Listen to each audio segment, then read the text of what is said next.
media. Pati kabisa platform. Wengine wako vijijini kabisa hawapati media kama hizi. Ndio. Umeona? Ila media kama zingekuwa zinafika mahali zinaingia kabisa vichochoroni kule, kuna waimbaji wazuri sana. Tena waimbaji wakubwa sana wapo kule ndani. Unaona? Na kingine kinachochangia zaidi, ulisema kwamba kuna waimbaji, utakuta kuna mwimbaji anatoka Mbeya. Umeona? Akialikwa labda Dodoma hapa, watu watakuwa wengi sana. Siku hiyo uwanja utafurika sana, watu ni wengi. Lakini mwimbaji wa humu Dodoma anaalikwa, hakuna supporter yeye. Na pia kubariki kwao. Umeona?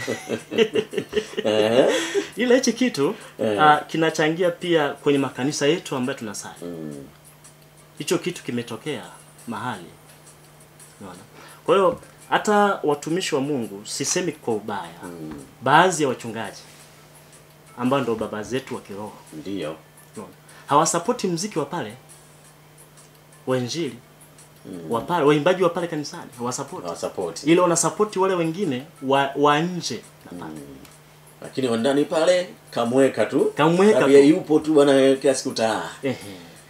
Leo tumebahatika, hebu tuimbie hebu hapa bwana kidogo leo, basi imepita hiyo. Yes.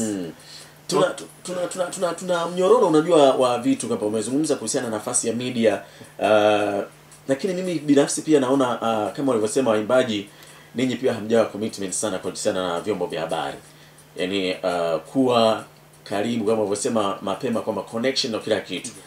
Ulitafuta namba kutoka kwa mtu ambaye mimi sifahamu, lakini tumekuja kujuana na tukaweza kufanya kazi kwa pamoja. Na huwa naambia watu kwamba mimi ukishapata mawasiliano yangu tayari jua jambo lako limeshaisha.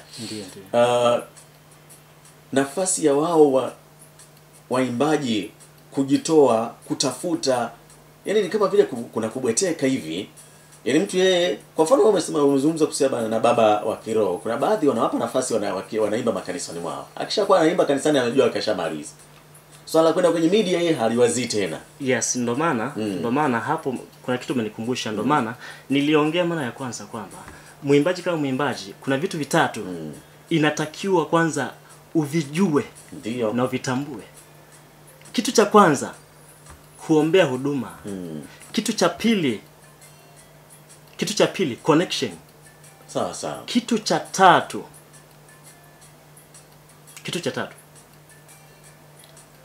ni kujikubali. Na sio kujikubali labda kujiinua, hapana. Kama unachokifanya ndio. Sinafanya kazi ya Mungu. Yes. Kuna wengine hicho kitu hawajui. Waimbaji wengi tunaimba kwa mazoea. Inatakiwa kwamba kitu cha kwanza tujue tunayemwimbia ni nani. Tusiimbe kwa mazoea. Tusiimbe kwa ajili ya watu fulani au labda fulani anione kazi yangu bwana imesikika redioni, nimemaliza hivyo. Labda nitoe mfano kwangu. Ndio. Sasa hivi nimefika kwenye vyombo vya habari. CFM kama hivi. 103.3. Nimefika leo. Umeona? Haina maana kwamba ndo nimefika sehemu ambayo nataka. Hapana. Bado safari inaendelea. Kwa hiyo sipaswi kujivuna kwa jambo lolote lile. Kwa hiyo kikubwa waimbaji wajitambue. Tuko wapi? Tusilalamike sana labda media, si nini, hapana. Tujitambue kwanza sisi wenyewe. Je, tunazitambua huduma zetu? Tunazijali? Tunaziombea? Mpo wengi maana unajua. Yaani mimi ukija ukiniletea kazi ukishanitelekeza, basi na mimi pia nitakutelekeza. Kwa sababu mimi kila Jumapili lazima nitambulishe kazi nyingi kweli zinakwenda. Yes. Yaani email yangu mimi kwa wiki yani si chini ya nyimbo 300 napokea. Ndio. Sasa mimi leo nije nikukumbuke Mr. Pa. Ndio. Nicheze kazi yako. Ndio. Ili hali yani hata salamu mwenyewe unijui. Itakuwa taabu kweli. Itakuwa shida. Kuna wakati mnajua sio kwamba ni kwa ubaya. Yes. Tuna vitu vingi ambavyo tunavifanya na tunajaribu kuweza kuona kwamba tunataka sisi tuufikishe wapi muziki wetu. Tuna harakati za kila wakati sisi kuhakikisha kwamba Dodoma muziki wetu uweze kwenda na kuweza kuonekana kwamba tunafanya nini. Lakini mwimbaji wengi nikishatambulisha kazi redioni basi mshamaliza. Nini kubweteka? Labda niweke sawa mahali. Sisi waimbaji kwanza tuweke connection na wachungaji na wachungaji wa makanisani mwetu. Baba zetu wa kiroho Huo ndio mwongozo mkubwa. Kuna wapo waimbaji wanadharau wa baba zao kiroho, wachungaji. Wanadharau kabisa. Na ndio maana baadhi ya wachungaji nao wanaogopa pia kukupa nafasi nenda kaimbe sehemu nyingine. Yeah. Kwa sababu waimbaji mkishatoka huko mmeshakengeuka, anaona nitampoteza huyu kabisa. Kwa kitu cha kwanza ni connection ile ambayo nilisema. Wachungaji pia takiwa tuwe nao karibu. Lakini nadhani kinachowaumiza waimbaji wengi, waimbaji wanatoka mikoani wa pale wanaachwa. Muone. Mwisho wa siku wanakuwa waoga, wanaogopa. Mwisho wa siku mtu anapotea kanisani kabisa muone. Kwa nini? Mbona alianza vizuri? Kumbe kuna lake jambo. Kashapata jina.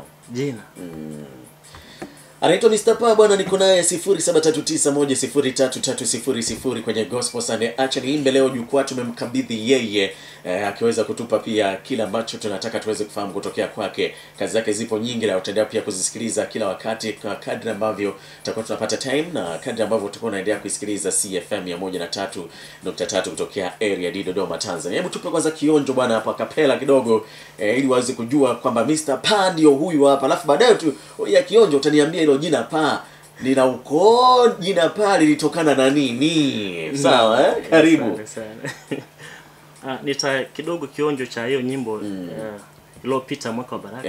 Ni mwaka. Unajua kuna verse huwa naipenda sana. No. Okay. Katikati ya unapita kikomando, ujasiri mwingi ninaye Yesu, ujasiri mwingi ninaye Yesu. Hata wachawi siogopi, mapepo na majini siogopi. Katikati ya unapita kikomando, ujasiri mwingi ninaye Yesu, ujasiri mwingi ninaye Yesu.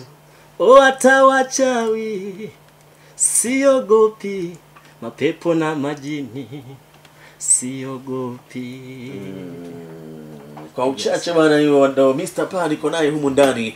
Na Pa ilitokana na nini? Bwana jina Pa.